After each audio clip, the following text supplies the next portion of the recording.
Well, you're watching the polls on the Joy News channel. This afternoon, we're asking that question. How are you coping with the cost of living in the face of mounting economic pressures? Stay with us as we hand over the microphone to you, our cherished viewers and audience, as we have a roundtable with young Ghanaians and some a cross-section of the public on happenings in the Ghanaian economy. We'll get you the very latest, plus some reactions to that.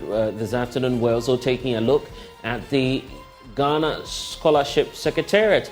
The Secretariat this afternoon is fighting off claims of nepotism in the award scheme of grants to students across the country.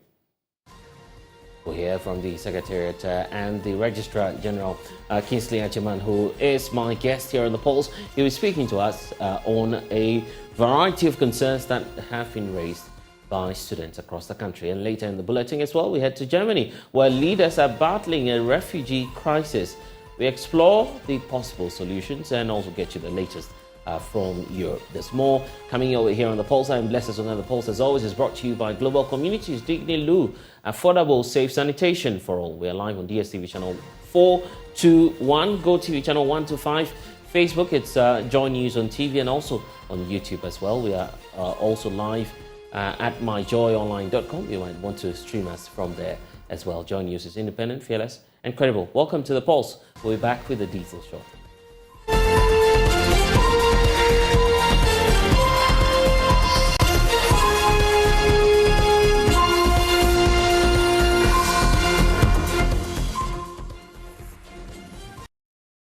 And you're welcome back. And just last week, some Ghanaians poured out into the streets to express their displeasure over the deteriorating situation in their living conditions. They feel that the government has largely mismanaged the economy and pushed them into a situation where they are reeling under extreme poverty and poor quality of life.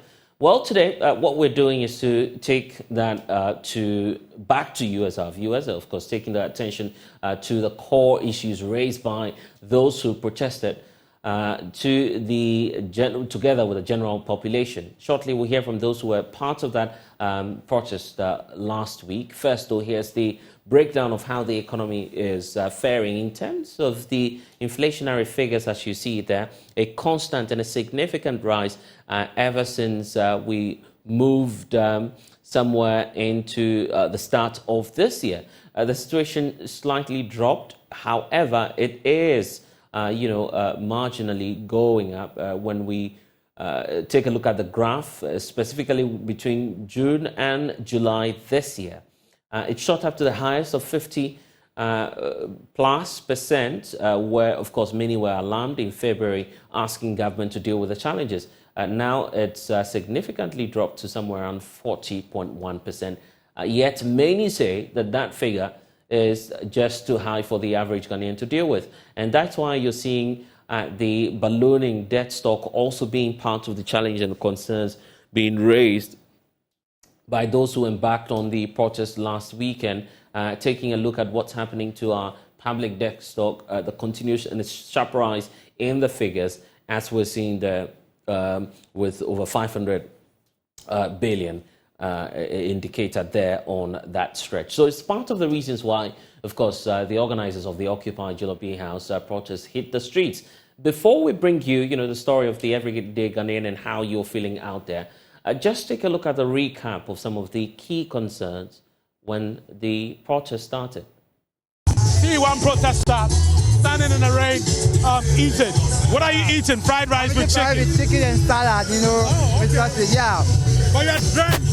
I'm dry, then You're wet. I'm wet. I can still wait till tomorrow because, we want to send a signal to Akufo-Addo and his appointees. We want to let them know how the country is at. How you cannot even eat 3-day meal, a 3 times meal a day.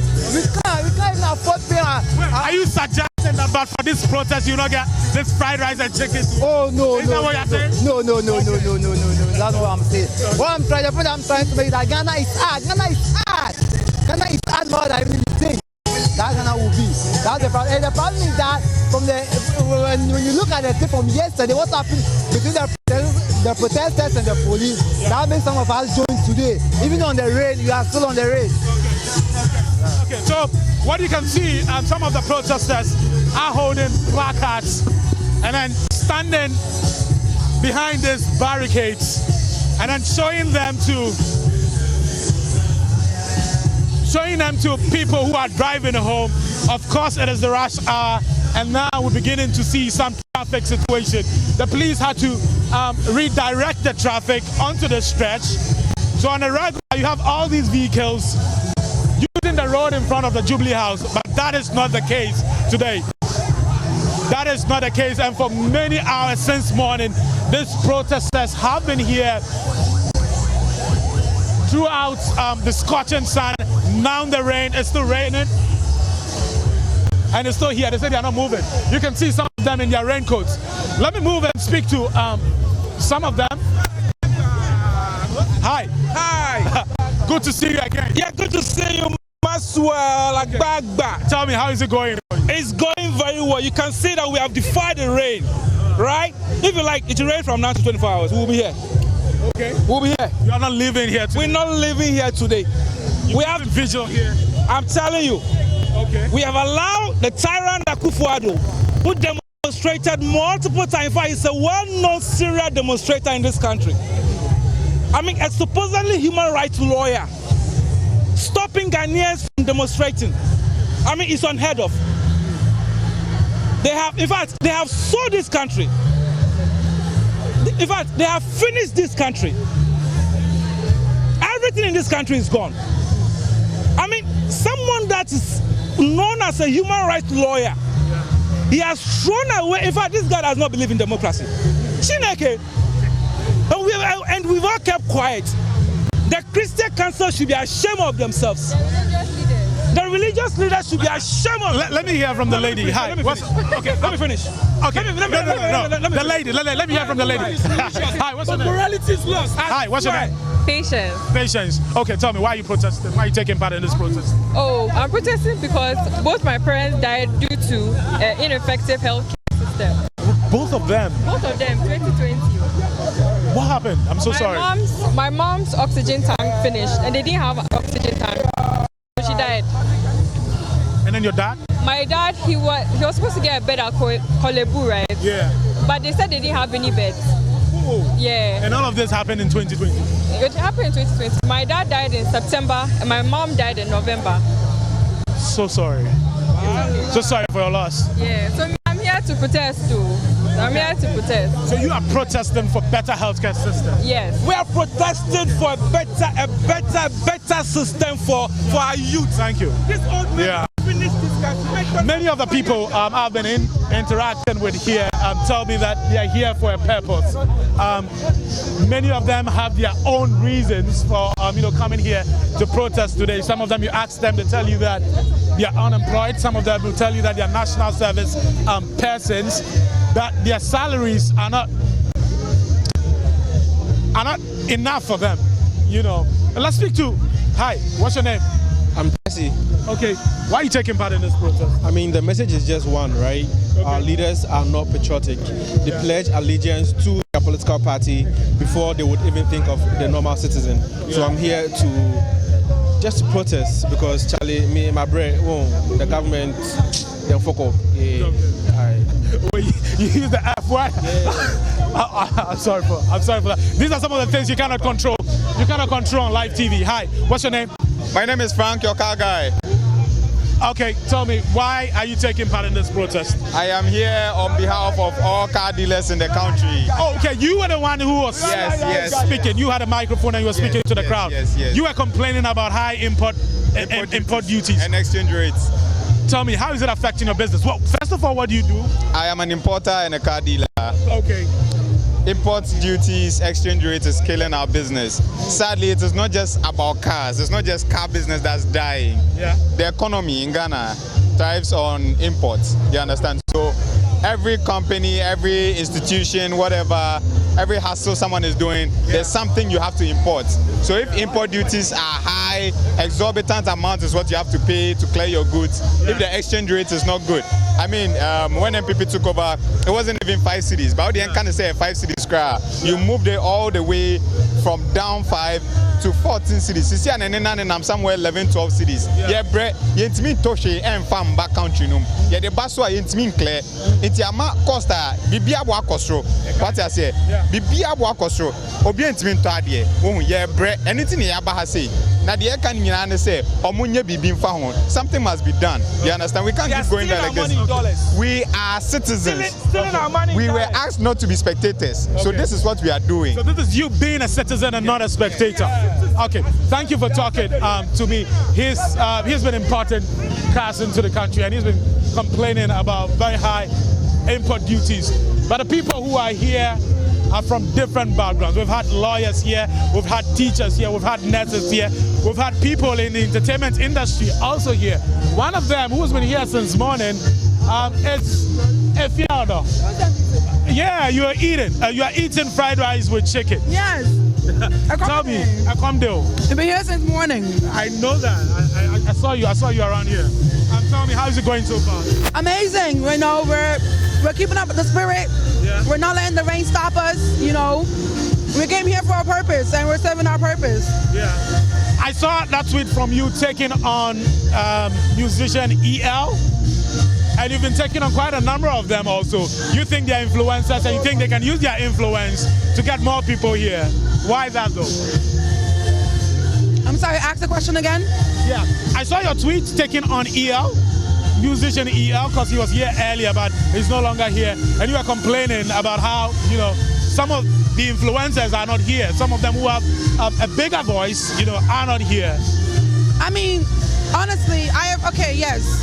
I appreciate EO for coming through. But did you come here to look like you're a part of us? Did you come here to look like you're doing something so you can look good? Or you actually came here because you believe in what we stand for? You know, it's a bit funny when I see people just to come and do interviews and leave. Well, except of that report by my colleague Maxwell Agbaba, capturing some of the sentiments raised by those who were part of the protest last week. So, are these the stories of, you know, the average citizen, or it's just a group of individuals that are part of this protest who are raising these concerns, and it's the reason for which you see you know, the corruption perception index also coming up. The fact that over the last 3 years, government has stagnated at a point of 43 out of the total number of nations that were assessed over the period. And it's the reason for which we're having this conversation this afternoon, and also trying as much as possible to make sense of what your concerns are as well. So, are these really the concerns of the everyday Ghanaian? We have some of course, you in the public joining us, and also will be joined by a representative of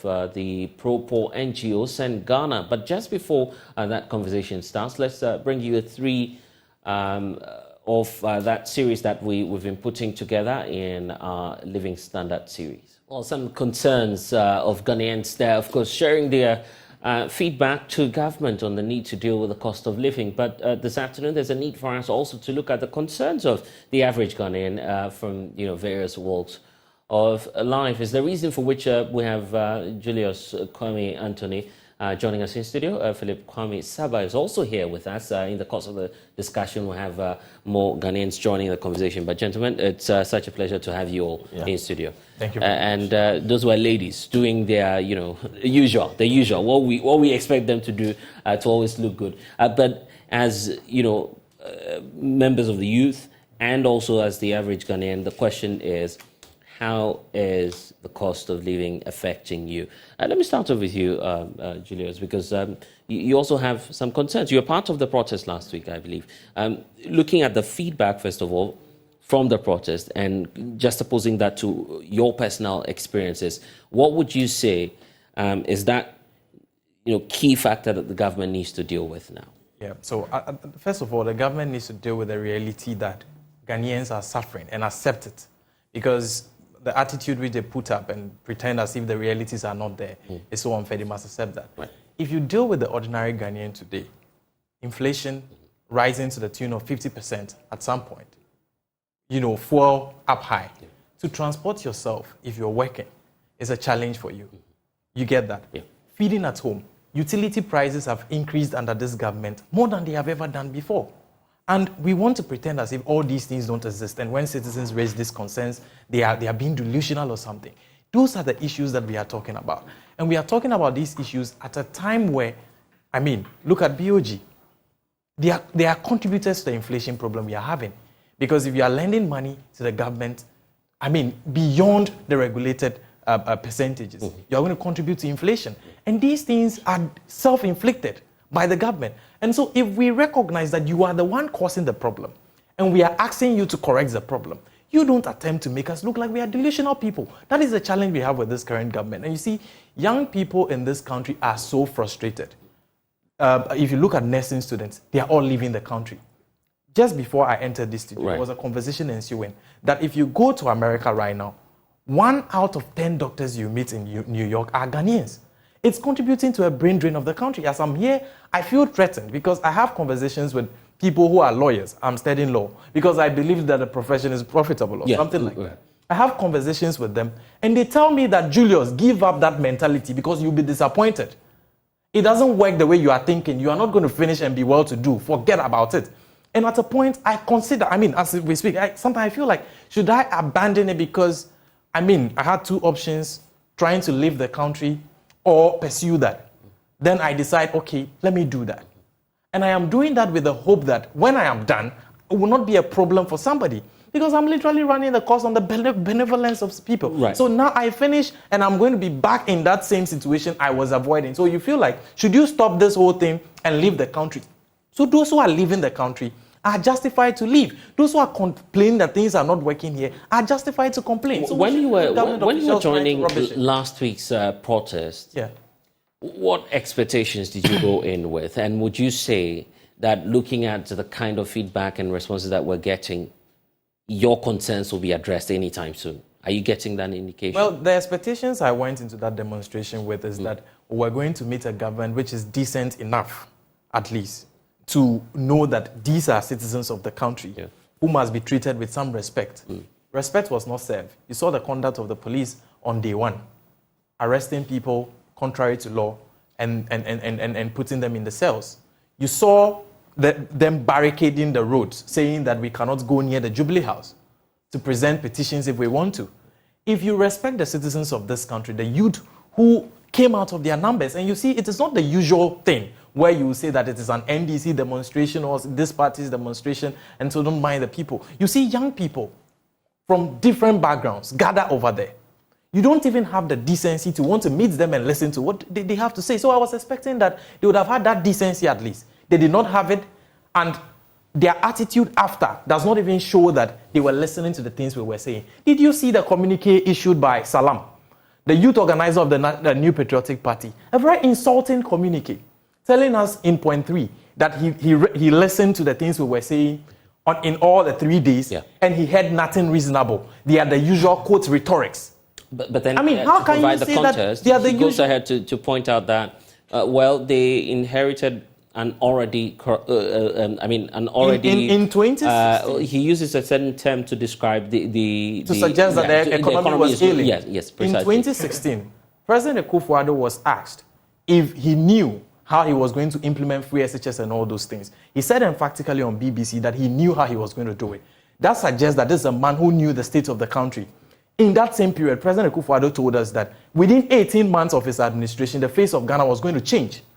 If you said these things, knowing the conditions you were inheriting, why would you, 6 years after, come and be making those comparisons? Nobody cares 6 years into your administration about what President Mahama did or President Mahama didn't do. We care about what you have done because it was you who told us you knew what to do.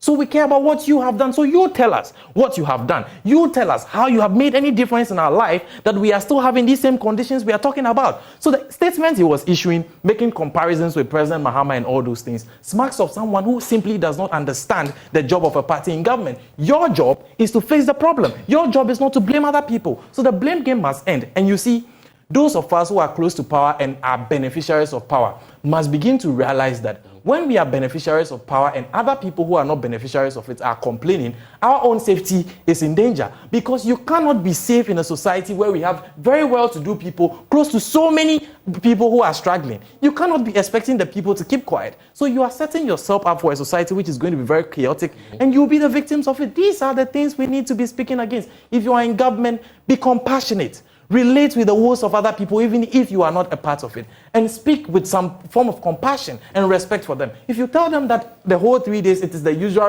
rhetorics, roads are bad, hospitals are bad, are roads not indeed bad? Are people not getting accidents on the motorway? Is dialysis in Kolebu, hasn't the price increased by more than 120%? In just one communique, they increased it and altered the lives of people. At this age, I shouldn't be buying medicine for my mother when I am paying NHI levy anytime I buy something. I shouldn't be doing that at this age. But that is what a lot of us are doing. And then you are telling us that they are the usual rhetorics. When I was growing up, I didn't think it was a usual rhetoric that after first degree, I should be dealing with the situations I'm dealing with in this country. I didn't think that it was a usual rhetoric. I expected I will have a system. That is why we have governments. Governments are supposed to create welfare regimes for their people. You don't create a problem and turn around to insult us. So please, with all due respect to him, that is a condemnable statement.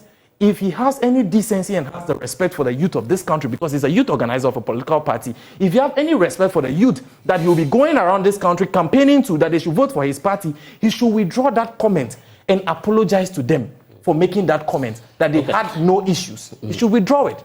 Right. But Philip, the point is, let's also be fair to the NPP. The challenges are enormous. So it will take time to deal with almost everything that, the concerns that everyone is raising. Don't you think so? I share all the sentiments Julius shares. Right. And you see, we can't be fair to a government that has promised us and categorically mentioned that they know the troubles we have, they know the problems we have, and they are coming to fix. The promises of Nana Akufo-Addo and then Bawumia during 2014, 2015, 2016 election was that they knew the situations that we have at hand and they are coming to solve the problems. Right. But what do we see now? Fuel prices are going up. We have bad roads, as my brother said. Lecturers at the colleges of education are going on strike, and a whole lot of bad things that are going on. And I think recently, I think today or yesterday, Ghana has been ranked as the 9th most riskiest country to invest in. Oh, really? Yes. I'm yet to see that report. You would get that report. You see, I see. When you are even encouraging the youth to venture into entrepreneurship, this is a country that is very risky for you to invest in. You do some little of investment, and then there is tax all over. You see the taxes that are put on sanitary pads and a whole lot of things. Even the struggle that the youths are doing, involving themselves in sport betting and all that. There's a tax on it now. You bet, and then the money you get, Nanado takes part of it, and it's very bad. But and you don't say the government. I'm gracious enough to. It's not as though, but by saying that he takes 10%, it's as though the president is directly taking that. The sad side of all this is that you don't see the tax doing anything for you. You don't see it. You don't just see it. You are paying money and you don't see the result of it. There are other countries, European countries, that colleagues complain that they take tax and all that, but you see the system working. You see something your tax being used for, and at least gives you some hope that there is something. But this is, when all these things are going, the posture of government, the posture of Nanado and Bawumia with their cabinet and everyone, posture of government is still the same, being arrogant, being insensitive to Ghanaians, and doing what just they please. But personally, how do you connect, what's happening to the economy to your personal lifestyle? And also how it's affecting you. Do you share, a similar concern that Anthony shares? It's the same. The only person in Ghana who is not suffering from all this was probably Nana Akufo-Addo and Bawumia and their government.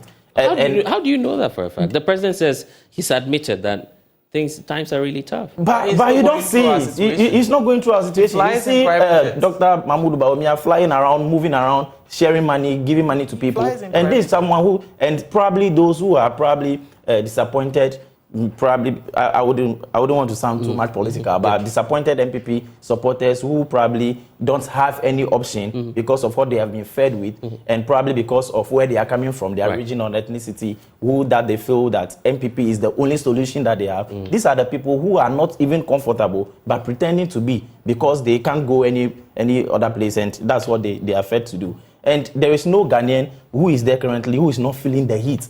Bro, you're also feeling the heat. Are you asking me or you're telling me? I'm telling you, you are feeling it. That's an interesting one. Anthony, I'll come back to you. Sure. But let's also bring some of our other colleagues who are joining us via Zoom as well. Daniel Nuku-Kove is an agri-businessman. He, of course, has been in that sector for quite some time now. And Ni Omanye Boni Lamte is a student as well. He is at the Ghana School of Law, as well as Richard Kwesi Enin, who is a social communicator as well. Tajuddin Mohammed is also joining the conversation. And it's really great to have all of you joining us. Danny, let me give you the opportunity to tell us, since you, of course, do some business, some trading in recent times, how has patronage been, and how do you personally connect to some of these stories being shared in studio? Good afternoon, Blessed. I want to say good afternoon to all your viewers, and then my good brother Julius and the other panelists. Indeed, the economic hardship is real, and no discerning Ghanaian at this point in time can, deny the fact that there's no economic hardship. In fact, if you gauge the atmosphere very well, you realize that there's so much anger and hunger in the system. I come from an agriculture community. Predominantly, we do Gari, where I can tell you somewhere 2022 June, one Olonka of Gari was going for 9 cedis. Today, as I speak, it is selling for about 23 cedis. And ask me why. The agric inputs have gone up. The fuel prices have gone up, and all these things are factors that determine the prices of goods and services in the market. Right. And I asked myself, what has happened to the food and job, planting for food and jobs our leaders have promised us? When you look at the National Entrepreneurship and Innovative Program, our government has put in place what has happened, what are the young people doing? And today you go to the market and people are not buying. A lot of people are even struggling to raise the money to buy, and even producers. So it looks like everybody is fed up. We keep importing, and nothing really is working in the country. And as if that is not enough, when we expect leaders to encourage us and to help us, putting up these businesses and ensuring that our businesses are successful, we hear some of these people in leadership positions making very reckless comments that even hurts the youth. So it looks like we are tired, and we are all just waiting to see what will happen. And listening to a few weeks in the news, looks like our president has given up, that a new leader will continue. So I don't want to even call on the president anymore to even intervene, but I can only encourage the youth that it looks like we have to put in a lot of energy, to push in for our own selves. Yeah. Right. Ni Omanye Boni is also joining us. And of course, Ni, just as your case, of course, we have Anthony here, who's also, I believe, pursuing law as well. You're all doing the same thing. We heard from some of your other colleagues who are equally complaining about this notion about the profession, law itself being an escape from the economic challenges that are confronting the nation. But it appears that all of you are having, some sort of a second look at that perception, isn't it? Well, in the first place, before you even get called to the bar, you have pecuniary obligations to the school, huge sums of money to pay our school fees and other costs that come along with being a law student. So in an economy like this, naturally, every law student, and for the records, every law student as a condition precedent is supposed to show evidence of unemployment or study leave. So if you are not working and you are in the Ghana School of Law for 2 years and you have to pay hefty sums for school fees in an economy like this, then you can imagine the kind of stress some of us are going through. I see. But how are you personally coping? We've had so many accounts about, connecting it personally to yourself. And what would you want, the authorities to do about your concerns? Well, we are all going through one stress or the other. And unfortunately, there isn't much you can do. You have to find a way to manage it. So, as I pointed out earlier, we are not supposed to be working whilst we are in school. So it's either you are relying heavily on your already made investments, or you are relying on a few family and friends to help you through your legal education. I do not think that the school is in a position to help students, because then if you create that platform, everybody would tell you that they are all facing one economic hardship or the other. So in that kind of situation, naturally, you have to find a way and the ways and means to sustain yourself through the 2 years. I see. Richard Kwesia Enim is also with us. And Richard, were you part of the demonstration last week? If not, what do you make of this whole growing movement, the push for something crucial to happen, the need for drastic changes in policy to respond to the concerns that the youth are raising? Thank you very much for giving me the opportunity. I want to greet my fellow panelists and all people that are watching us this afternoon. I was actually not at the demonstration last week. However, I fully support the demonstration, and we were, if I will be permitted to use the old slang, I was part of the keyboard warriors that were supporting the demonstration from behind. Yeah. So you are mostly on social media, I believe. So the issues and concerns that have been tabled by the people who joined the demonstration, and if I was present, I would also have joined, is to the fact that the current economic system in the country is one that is very excruciating, and that living conditions have become more difficult today than it was in yesteryears. And so if we have come together to elect a democratic government to represent our interests, then we want to see the government putting in efforts at alleviating our challenges. And so when you have a government that is not doing this, then it is time that the people that have given them the power actually jump home their needs. We have these people occupying the seats of government. We elected them there. They are there on the accounts that Ghanaians, through our constitution, gave them the power to exercise the executive function of government on our behalf. And so when they are there, it is not necessarily what pleases them, but what pleases at large, to the large extent, the larger society called Ghana. And so when you have a government that is not doing this, then there is a cause for worry.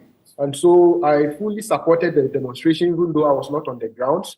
And my brother, as we are speaking today, most of the speakers before me have alluded to certain facts. Today, when you look at utility bills, like I think the first, one of the people that were interviewed, I think from the markets, who was saying that her light bill has gone up so much, even though the Utility Regulatory Authority has not sanctioned any increase.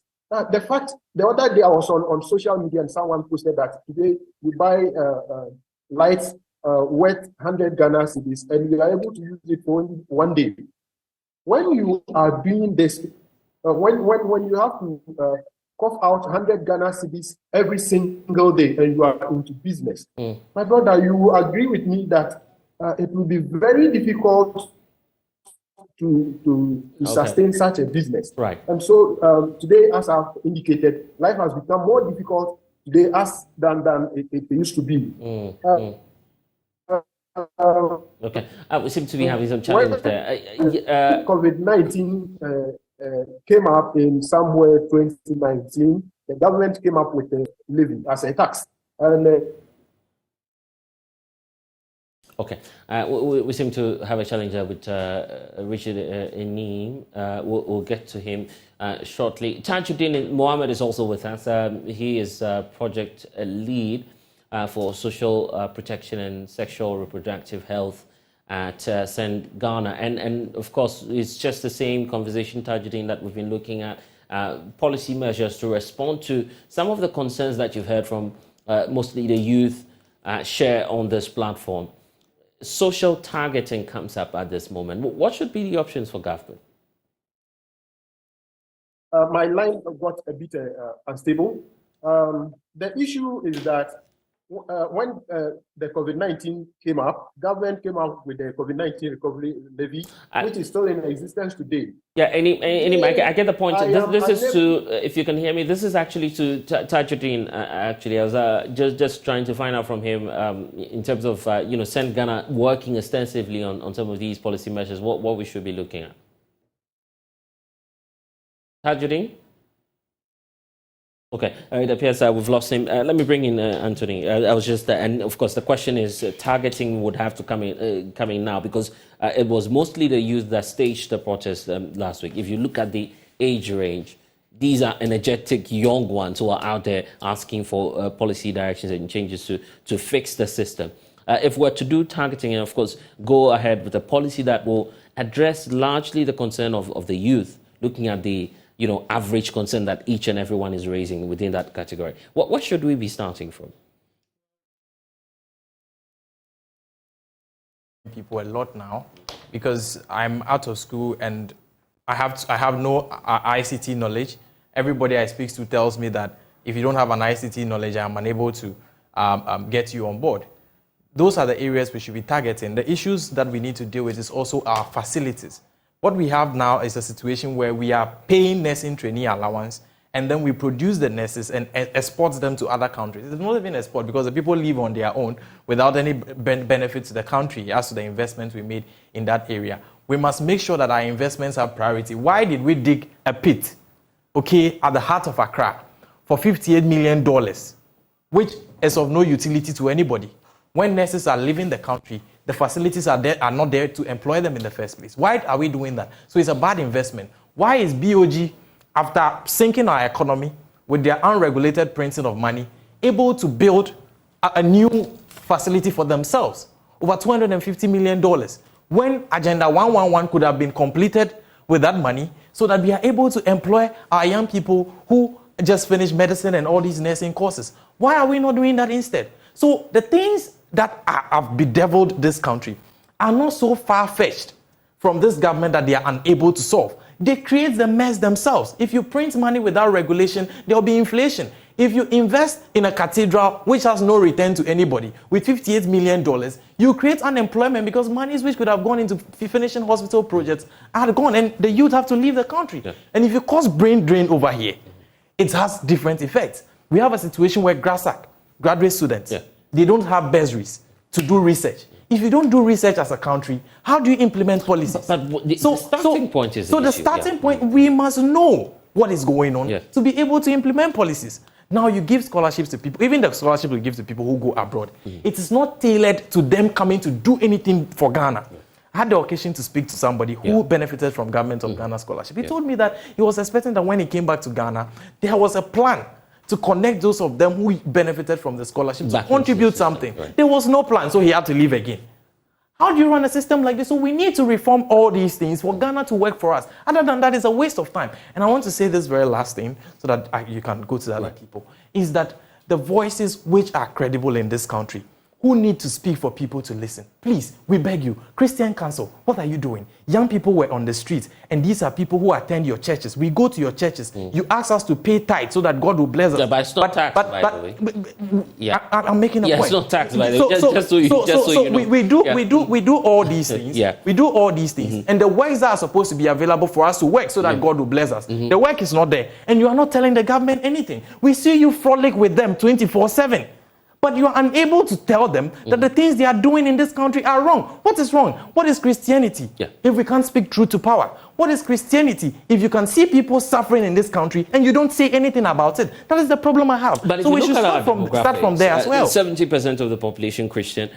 Do we need the pastors to always tell the politicians what? But if you are frolicking with them, then you should be able to tell them the truth. We see them around them all the time. And these are not lies. We see videos of the bishops around them all the time. Tell them that the things they are doing to this country is wrong. And you yourselves are involved. You know people are suffering in this country. Jesus said that if your brother has needs and you are unable to provide, and you tell them, go here and be blessed, you are not a Christian. True Christianity is helping people. And we have this situation where you see nurses leaving the country because there are no facilities, but you are spending $58 million to build to dig a pit in Ghana, and men of God are involved. Why are we doing this to this country? So please, they should also start speaking the truth. And I'm saying this as a Christian who believes in God. I am not an antichrist. I'm saying this as a Christian, and I'm telling you that leaders of the church, you are failing us. Okay. Philip? So that's it. So, I see that you're almost supporting everything. No, but these are issues that everyone can associate themselves with. And even the pit that he's calling, the one around Ridge, where President It's supposed to be a cathedral. It's supposed to be a national cathedral. Yes. And the money, it's not the money that is committed to that is not even the 58 million he's talking about. It's about $110 that he's talking about. $110 million. Oh, yes. really? So it's no, not but it's a project. It's just starting. Yes. But government. But we need to set our priorities as a country. Right. Now, looking at where we should go from now, I think largely we should have our leaders, the political leaders, those who are leading us in the country. They must take responsibility and be bold. And you see, that's one key point of a leader, someone who can take responsibility. Right. Now you inflict all these hardships on the country, and you run away from it. You consistently have been running, dodging responsibility. That doesn't make you a leader. President Mahmoud Bawumia, the vice president, is calling for the North to be a president. Yet he's running away from all conversations about the economy. Something that he rode on to become a vice president. Right. He's running away from it. So he needs to take responsibility and be bold to his people. Be bold to your people. All of this, are we mindful of the argument that the government has made constantly that the COVID has had significant effect? Even before COVID, the IMF report said that even before COVID, there were certain things that were not even going on well. And you see, if you are bold enough and you are taking responsibility as a leader, when people do wrong things in your cabinet, you should be able to point to them. Several issues of corruption have happened under this government. We don't see them reacting to it in any positive way to instill that hope and confidence in the citizens that, yes, when you do that, so someone in the government who is probably doing good would see that, no, when my brother stole this money, for example, when they saw this money in Sisladape's room, they are doing nothing. So what am I doing? My family will tell me that you are also in the same government. Your people are stocking money. What are you doing? So that encourages you to go and steal. So the next scandal we will see about someone stocking money in their room will be even more than that $1 million. So you feel we can find more if we... Of course, we will see that. You see, and there is a need for some constitutional and institutional reforms as a country. We need to have that larger conversation where we see that now some certain things, our institutions need to be independent as they must be. And you see, recently there are these talks about the political... influences with the IGP and all that. There is a need for us to look at our constitutional and institutional reforms. Those are the basic things that we can do, and invest much in agriculture. Right. Okay. For the sake of time, let me just give about a minute each to those on Zoom so we can wrap up. Nii, if you're there, let's take your final thoughts on this. Then I'll come to Daniel. Yes. Hardship is real. I doubt if there's one person out there that will dispute that fact. And I would not sit here to say that it's as a result of the inaction or action of one government. I think it's a cumulative effect of successive governments. We all know that Ghana has been an import-driven economy, and that's the reason why we are here today. So that if Ukraine and Russia are having their own issues somewhere, why should it affect us? Because we have not been able to indigenize our economy to suit our situation, you see. And election year in, election year out, politicians will be quick to tell you that industrialization is the way out. Question is, what have they done in that regard? What has happened to a Commander Sugar Factory? Right. Have they continued with the project? What is happening with 1D, 1F? They should tell us something about it. If all of these things have been operational, I don't think we will be suffering the way we are suffering. I see. Thank you. Daniel? Blessed, thank you very much. I heard you talked about COVID-19 and the Russian-Ukraine war. Yeah, it's part of the argument government has made, yeah. I won't dispute that, but I'm beginning to believe that maybe some of the missiles from Russia land in Ghana before moving to Ukraine. My biggest problem is that a lot of Ghanaian young people are very hardworking and are doing everything possible, to make life meaningful to them. But whilst most of these people are doing this, government is not doing any effort to help.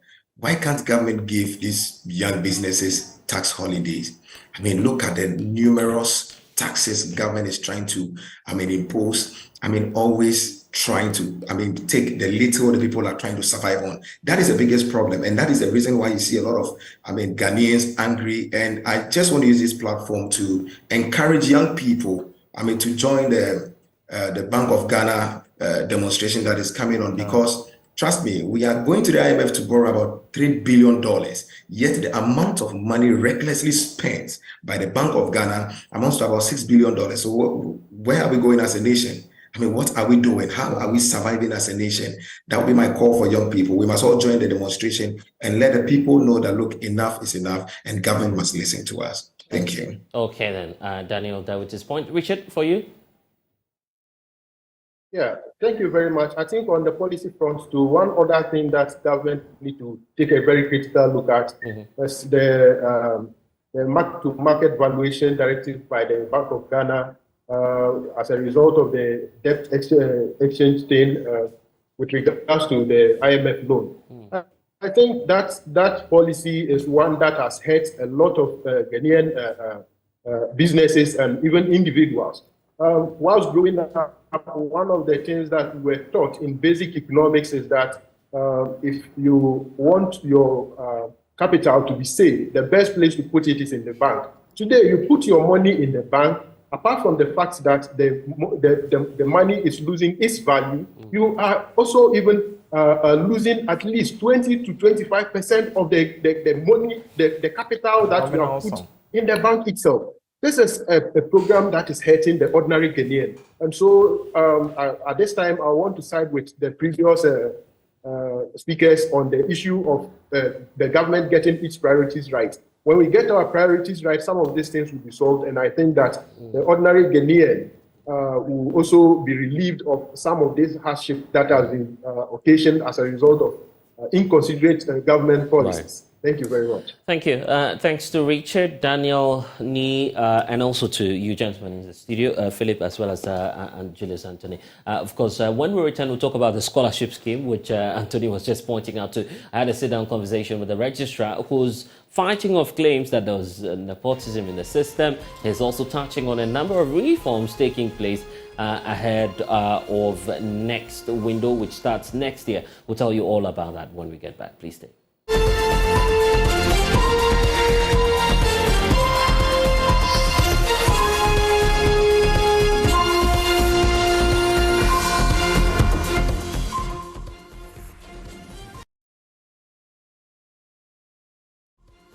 And you're welcome back. The Ghana Scholarship Secretariat is fighting off claims of nepotism in the award scheme of grants to students across the country. Over the weekend, some students' groups have raised varied concerns about the Secretariat set up to support brilliant but needy students. Well, earlier today, I caught up with the registrar at the Ghana Scholarship Secretariat, Kinsley Ajiman, on how the administration is working to improve service delivery. Listen.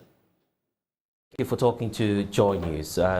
It's been a while because we've not heard from you and from your outfit in a while. So it's a good time to connect with you and to find out how the journey has been so far when it comes to the Scholarship Secretariat and your agenda of actualizing the President's vision of training more young Ghanaians for the future of this nation. How has the years been for you serving in office here at the Scholarship Secretariat? Yeah, thanks for having me. It's been a very tough road. I mean, taking over from an agency that was dead, buried, and forgotten. It has not been an easy road. Like you know, the thankless nature of public service in our country. When a young man is given an opportunity, a whole lot of storms are thrown at him or her. So it's not been an easy road. That was expected. I mean, if you are dealing with a youthful population, as the data or the statistics clearly shows, majority of Ghanaians are the youth. Every youth is more or less eligible for scholarship. You having budget budgetary constraints, not being able to satisfy everybody, it definitely is not going to be an easy road for you at all. I see. So it hasn't been easy. Yes, but let's go back and look at the journey, because you were just pointing out that, I mean, this place was virtually dead. You had to come in and, of course, start the journey of revitalization. Have you put figures to it, and have you been able to actually track the progress of work? Yeah. I mean, from an obscure secretariat in terms of physical edifice, I remember very well when I walked into the corridors of Scholarship Secretariat some years ago, I was wondering if that was the place I was really going to work, because you could see the session, the place had been deserted, no activity was happening. At the time, we were about 33 staff. We had just about a computer and one laptop, one printer. So about 99% of the organization's work was manual. Right. And converting this, changing work culture and etiquette, changing mindset to embrace computerization was a very huge leap for us as an organization. Where we are now, we've come a very long way. The figures or the data is overwhelming, and that explains why there's a lot of traction to the Scholarship Secretariat now. I believe that if we were as dormant as it used to be, we'll not be having this attention. I mean, back in the days, you hear of Scholarship Secretariat when students were abandoned in Cuba, in Russia, and so many of such things. But over the years, especially before COVID, we are now more receptive, more visible now through our decentralized and automation processes. We are now more, the public now can access us. I mean, you walking over here and seeing more than 200 people queuing here for funding opportunity gives a clear indication that it's an open door. People, we are now more visible. People now can come to us for one form of assistance or other. So it's been a very long journey. We have veered into areas that were otherwise not explored. You know, at times people have the curiosity to ask what our mandate really is. Right. But let me put it in context. We are not the only funding institution in Ghana, funding in terms of a scholarship. We have Get Fund, we have GMPC, these are quasi-government agencies. And our existence really, as a secretariat, finds expression in the directions of the first president of this republic. Right. You know, after the exit of the British imperial power, there was a need for Ghanaians to take our destinies into our own hands. And Dr. Nkrumah realized that we can only do this if we have a conduit that will serve as a 360-degree hub for the training of the Ghanaian, for us to take over our destiny. So essentially, our work is about training. And training can take so many forms. It is not that the formal one that we think the funding, giving money out. Yes, well, giving money out, let's say, to do bachelors, to do masters, to do PhD, CPDs, continuous professional development in the areas that we lack as a nation. We also have opportunity to give. So it's a broad spectrum of activities that ought to have been happening here. Right. These were not happening till His Excellency the President was sworn in and gave opportunity to us. So we've made a lot of inroads. I'm talking of one computer, one printer, now to almost 100% digitization. The processes have completely changed. Do you see the leap? The mindset of moving people from manual ways of doing things. And I remember very well, and this is not to demean my staff. I remember very well when we started a computerization program, a work or a task that would have ordinarily taken a staff, let's say, through the manual process, let's say, 2 hours to do. We're taking them like 2 weeks, because we now have to train them on basic Microsoft Office, because they were going to be the custodians of the system, and you can't run a system where the custodian does not feel part of the system. So that kind of empowerment, the staff had it, and through the processes, seeking for funding from our partners, the banks and others, they were able to support us with computers, furniture, and we were able to move the Secretariat to where it is now. I must admit, our activities or our operations before COVID has not been the same after COVID. Right. We'll talk about the post-COVID because it's a crucial period for many parents and in fact those who are seeking for funding to pursue further courses. But let's go back a little bit to talk about the digitization process. It means that almost all your now have moved online. The key concern, and this has been over the years, has been about transparency and the openness as well as access to your platforms and by extension the scholarship scheme. How has the agenda of digitization helped to first of all improve access and also brought about transparency here at the Scholarship Secretariat? I remember when I was being taken through the process of the Scholarship Secretariat when I assumed office. The first question I asked them was, how do you assess needs? Do you use Voodooism to assess needs? Which means that it was a challenge. So I believe that accessibility through decentralization, accessibility through automation brings some form of transparency and inclusiveness. Because hitherto, we were not even seen. And our media engagements over the years also helps in disseminating the grand agenda that there's a need to be more transparent, there's a need to be more accessible, and there's a need to be more inclusive in our activities. So these are thematic areas which are not one-off events. They are processes. Level of participation takes a while. 3 years ago or 5 years ago, it wasn't like today. Right. There's been great improvement, and it's something that we are working towards.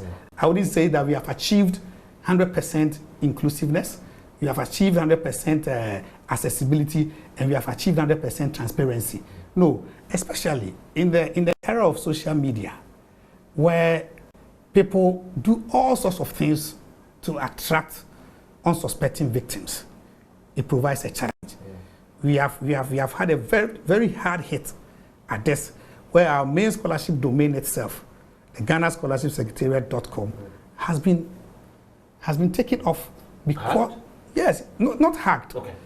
Because certain individuals were using it to scam unsuspecting Ghanaians.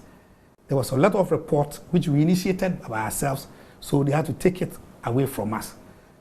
So it is very difficult to say that we have achieved 100% transparency. Okay, so your domain has been seized or blocked as of now? Yeah, it's been blocked as of now by Nita.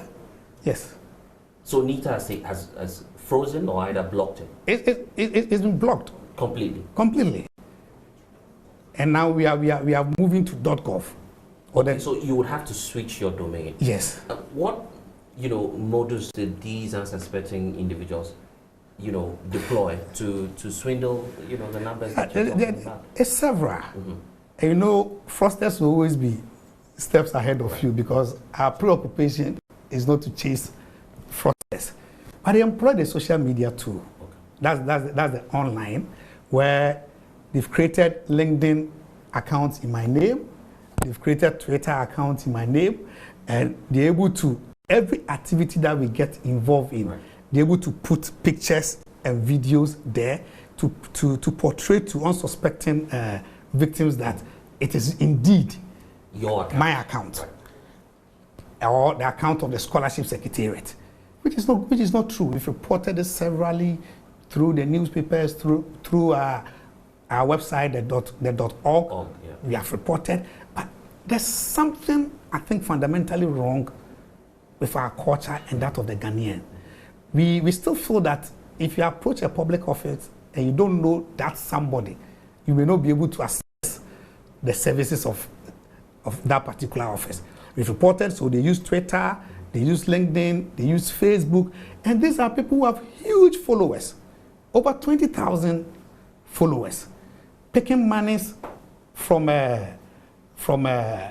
these members of the public. We only get to know when they get to a point where they must give credence to their nefarious activity.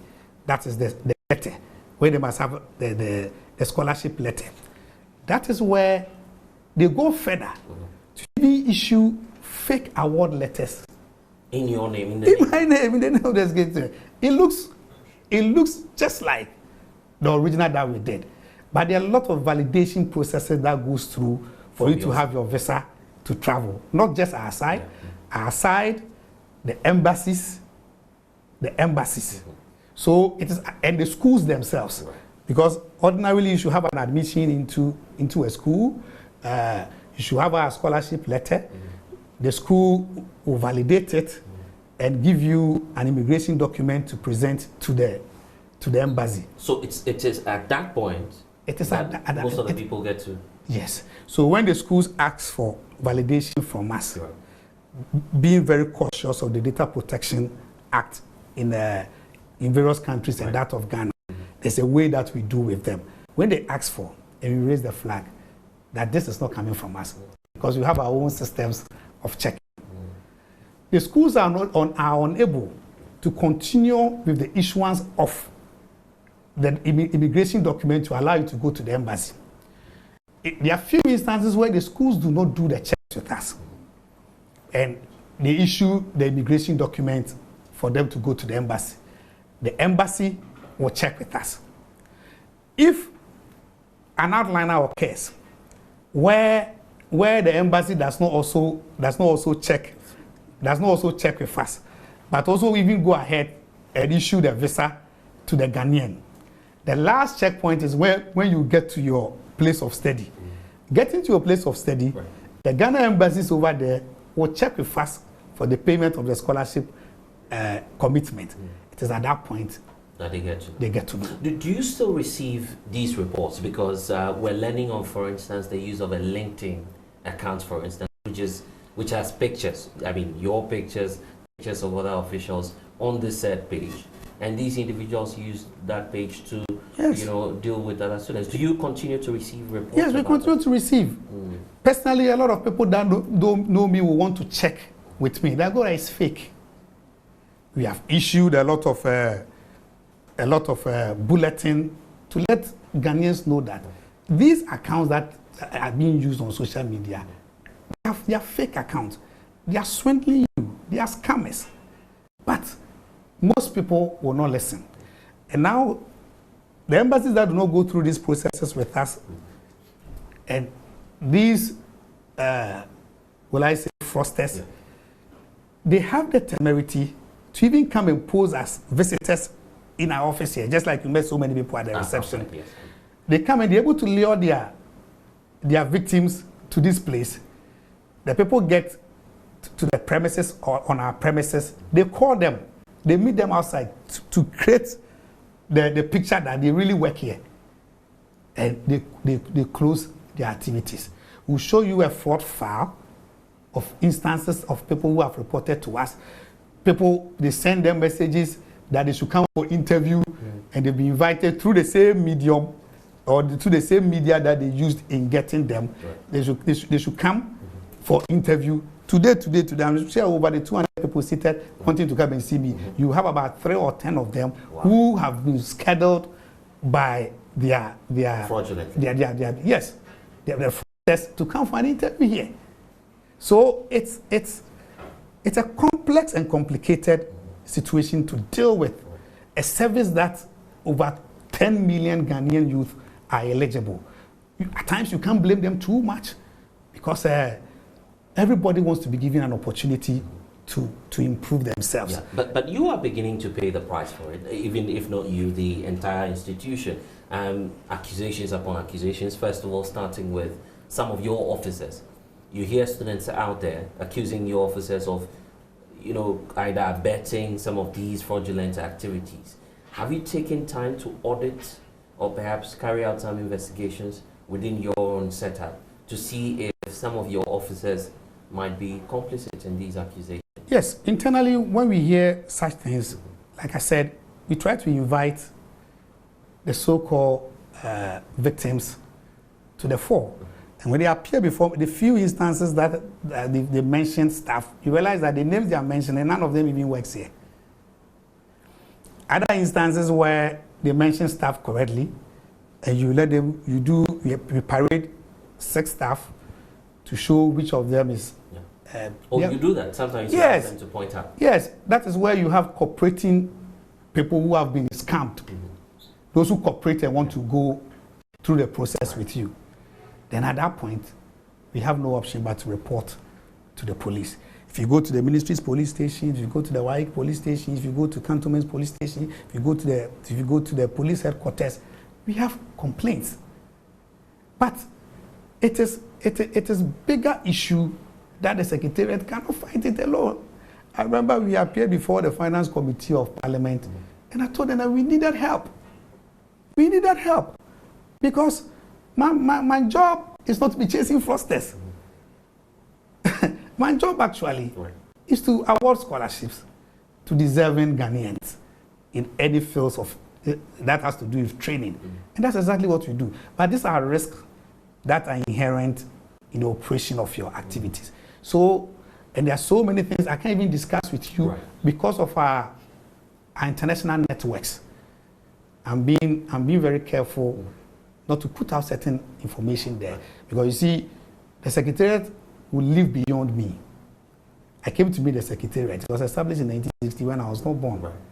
But I shouldn't also create a situation where I will be living it in a situation where it cannot be continued with. Okay. But you've heard your name as well, being mentioned in so many circles. I'm sure that once you go onto social media, you key in your name, a number of platforms mentioning your name, and making several allegations. So because they are numerous, we categorize them. First of all, the claim that you're not giving enough scholarships to the general public as you should, and also the claim that you're playing favoritism with the process. How do you respond to all these claims, and have you come across them yourself? Yeah, like I said from the preamble, it's a very tough seat to occupy, especially when you have made it very good. Making it good means that making it so attractive for people to have confidence. The numerous applications suggest that people have confidence in the Secretariat. We did not come from just heaven. There was a lot of work that went into it. Okay, so now this is how our work is. We are dealing with a liability we term revolving liability. Revolving liability means that you have existing obligations and you have new ones adding up. There will always be some form of liability. That's one variable to put in mind. The other variable is that you are dealing with an academic year, which ordinarily starts in September, as against a financial year, which starts in January. So there's a gap or a lacuna of about 4 months. Let's put that one here. You are dealing with another variable where you don't generate yourself. You are 100% funded from central government. So let me take the last variable, which is the funding. We go through a budget process like every other agency goes through, and almost all the time, because it's a revolving liability, you have existing students, which most of the time occupies about 85% of your estimates.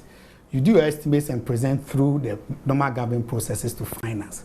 Finance has overreaction, look at the whole economy, and is able to tell you. So for instance, per my estimates, because of existing liabilities and maybe the new ones that I want to do, I need 10 cedis to run the academic year or the financial year. Finance looks at it. You are not the only institution that is asking for. So maybe under the year of review, they can do 5 cedis for you. So without even starting anything, you are in deficit of 5. Now, post of COVID, you can't discuss scholarship liabilities or social services like this separately from the performance of the general economy. Per the last year's data that I cited on official document, the CD depreciated by about 56%. You see, you've been hit by 5 already. CD depreciating by 56 means that half of the 5 is already gone. So you have to manage with, let's say, 2.5 cedis, 2 cedis 50 pesos, or 3 cedis 60 pesos, 50 pesos out of the 10 cedis that you wanted to have for your. Right. It means that a lot more people will not have the opportunity. And the Ghanaian youth is very desirous. The Ghanaian worker is very desirous to acquire skills. What then happens naturally? Name calling. He didn't give it to us. He gave it to this. And definitely certain Ghanaians must have it. All of us cannot have it. So that is what happens. It's a tie rope. Now giving it to your party people, giving it to your cronies, giving it to your associates. If that were the case, then it means that issues of sale of scholarships and other things cannot be placed in the context. Doesn't mean that I'm taking money from my own party people, I'm taking money from my own associates, I'm taking money from my own family and friends. That cannot be. The number of 200 and so people seated in the office wanting an opportunity, how many of them do I even know? They come and you go through a process with them, which starts with the most fundamental document, especially those who want to go for schooling, either the diploma, bachelor's, or each of them must have an admission letter. And we look at it and we see what we can do. We can do all. For instance, if I open up, let me just open up on this information. I advertise for Commonwealth scholarships. You have about 2,000 Ghanaians applying. Unknown to them, maybe the slot given to Ghana, maybe less than 10. And you have about 200 plus. 2,000. 2,000 actually applying. And maybe they may even give you 3. And we have the task of selecting 3 or 10. The public doesn't know this information. We don't need to put it out there. So there were 1,900 people who did not get it. Of course, extremely dissatisfied. And the tendency of bad-mouthing the whole process is so inherent with us. It's a very difficult tie rope. And for instance, our bilateral scholarships, which forms part of a bigger agreement or bilateral agreement with other friendly countries, all of them come with quotas. They come with numbers. So for instance, we are opening up a Hungarian scholarship. We have about 5,000 Ghanaians applying, but I have a limited number, maybe less than 100 to select from. And in the process of application, you don't add a party card, you don't draw a family tree, you don't do anything that has the tendency of promoting some form of tribal or racism. Last few years, we had RTI got to us because there was a petition from Fourth Estate. I was about asking for data. Yeah. We provided them with the data. And they should do the profiling. In fact, if I want to go into the nuances. So you've submitted that? Oh, long ago. And you're willing to publish? Well, it doesn't lie if it's published. Once the RTI has it, whatever they want to do, they can do. They can use it. But if I want to get into it, I'll tell you that the seat I inherited was highly skewed towards a certain direction by virtue of ethnicity and other things. How do you say... These are claims you can back? Oh, yes, we can. Cuban scholarship 250 in 2012. We have it, but it's tangential. Right. I've really lost my thought. Right. How do you say somebody has come to decentralized scholarship and still think that that person is promoting chronism and skewness? I mean, especially when you are hearing it from high-ranking people, parliamentarians, even our party people.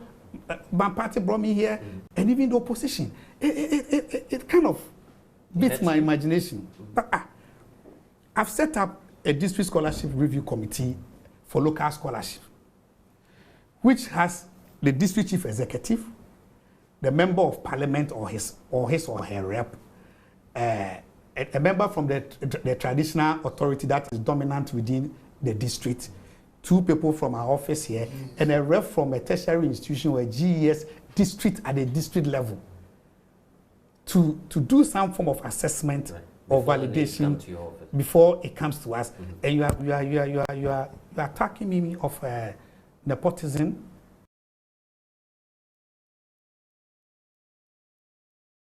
And of course, be sure to contact full interaction on subsequent bulletins and also online at myjoyonline.com. But it's time now to talk about the Ghana Teacher Prize, which is happening in the Western region. It's aimed at celebrating those who've dedicated themselves to educating the workforce or the future leaders of the country. And fortunate to have Denise also joining us here in studio. He's the PR for the National Teaching Council. Thank you, sir, for spending some time with us. We're all excited because we'll be celebrating our teachers. Sure. Everyone has been to the classroom.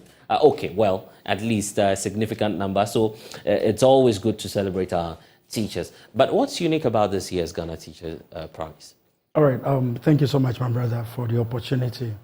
This year's Ghana Teacher Prize is so unique because we've introduced other categories that is paying attention to the teacher of teachers. That is those who train teachers to become teachers. Wow. So this year we are looking at also awarding teachers from the colleges of education.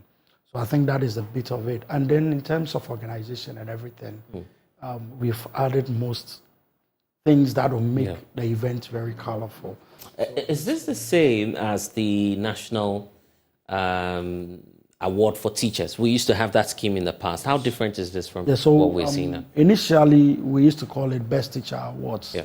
But since 2018, we moved from Best Teacher to Ghana Teacher Prize, all because we wanted to have that global touch.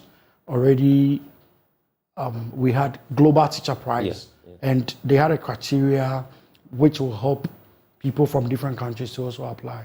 So we tried to tilt our award scheme to theirs. So because of that, we've been having a lot of teachers participating at a global level as well.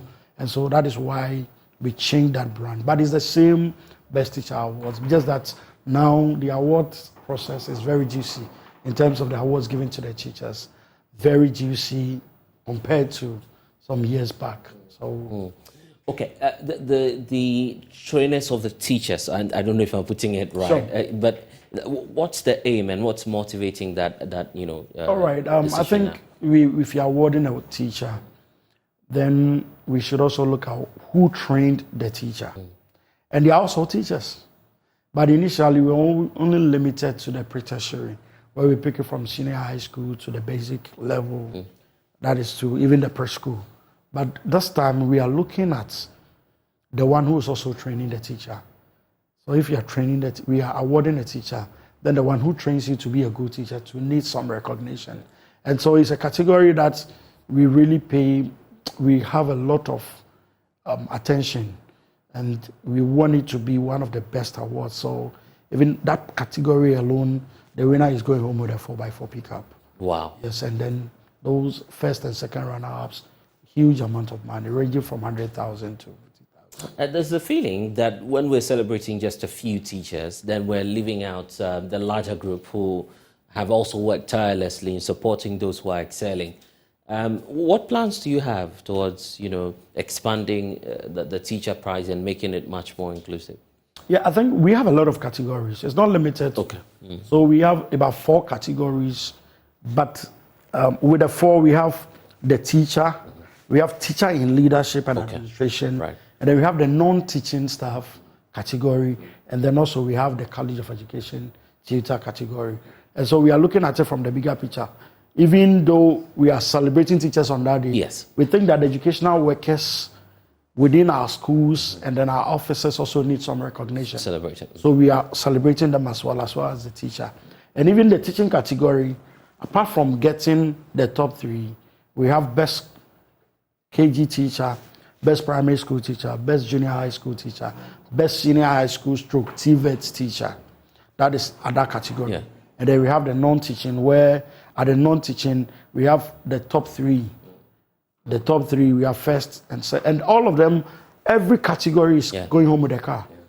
Every category. That's amazing. Yes. So then things have really changed now. Oh, yes. But the nomination process and ensuring that this is a fair process for all, how are you going about, first of all, the nomination process, ensuring that it is transparent? All right, just like I said initially, some years back when it used to be Best Teacher Days, teachers are selected from the various districts.